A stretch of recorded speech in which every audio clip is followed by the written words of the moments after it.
Hi everyone, I'm Rich King of Rich King Real Estate in Keller Williams in Spokane. And are you among the vast majority of home buyers who feel a bit uncertain or confused about how this whole real estate buying game works? Then this video is for you. Welcome to Real Estate Talk Spokane.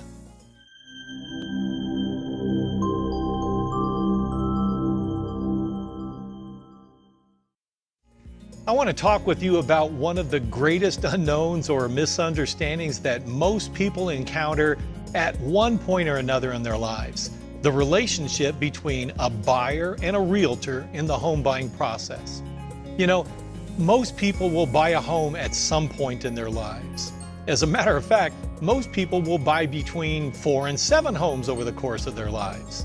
And while buying a home will likely be a person's largest and perhaps most complex purchase of their life, few people truly understand the very important and unique rules of engagement, so to speak, between the buyer and realtor in the home buying process.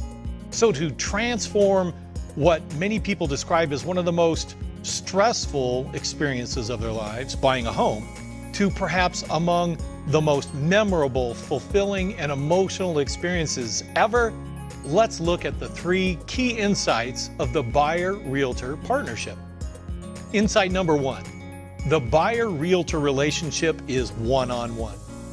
Buyers think they know, but aren't totally sure about what they're looking for in a home, and their wants and needs tend to change and take new form based on what they've seen and what's available in the marketplace at that time.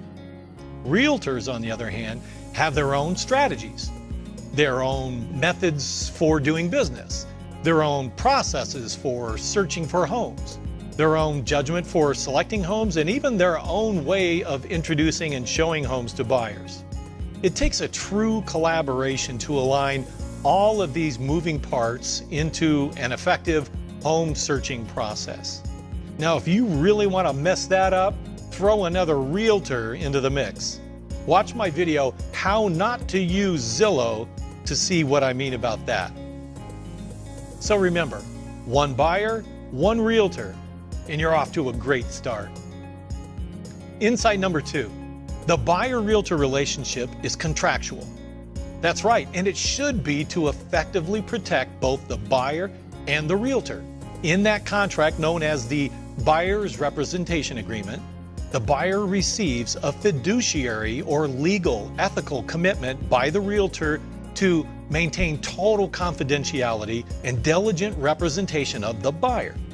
In short, your realtor is completely committed to helping you find a home and buy it for the best price and terms and with the least amount of challenges possible. In return, the realtor receives, in this contractual arrangement, a commitment by the buyer that they will work exclusively with that realtor.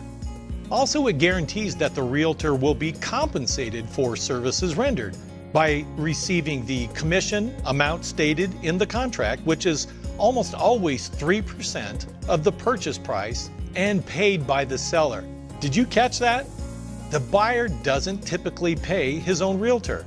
The seller almost always pays both his own realtor and the buyer's realtor their commissions from the net proceeds of that sale. You gotta love that when you're a buyer.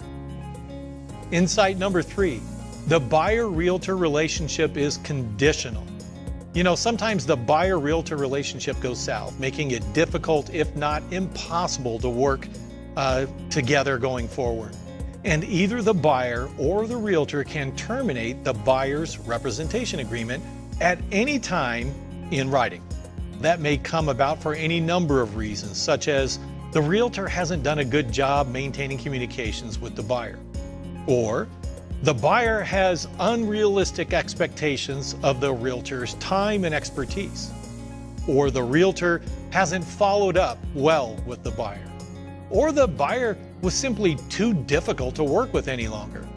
The point is, if either party of the relationship determines that they can no longer work with each other, then that relationship and contract can be terminated with just one important condition. If the buyer ends up making an offer on and buys any property that was showed to him by the realtor, before the contract was terminated, then the realtor is entitled to receive full commission for that sale, and the buyer is obligated to see that it's paid. You know, that's not indefinite, but it is for a period of 180 days after the termination of the buyer's representation agreement. So let me quickly summarize. The buyer-realtor relationship is one-on-one, it's contractual, and it's conditional. Look, most realtors are professionals and they want to provide buyers with a first-rate home buying experience. So here's my advice to you. Interview 3 realtors and select one to represent you and help you through your home buying journey. You'll really be glad that you did. Well, that's it for this topic. Did you find this video worth the time you took to watch it? I really hope so. And if you did, please take a second to like and share this video so others can learn from it as well, won't you? And stay tuned for more insights and perspectives about real estate market. I'm Rich King, your Spokane real estate expert, and I'm here to help. Please let me know how I can.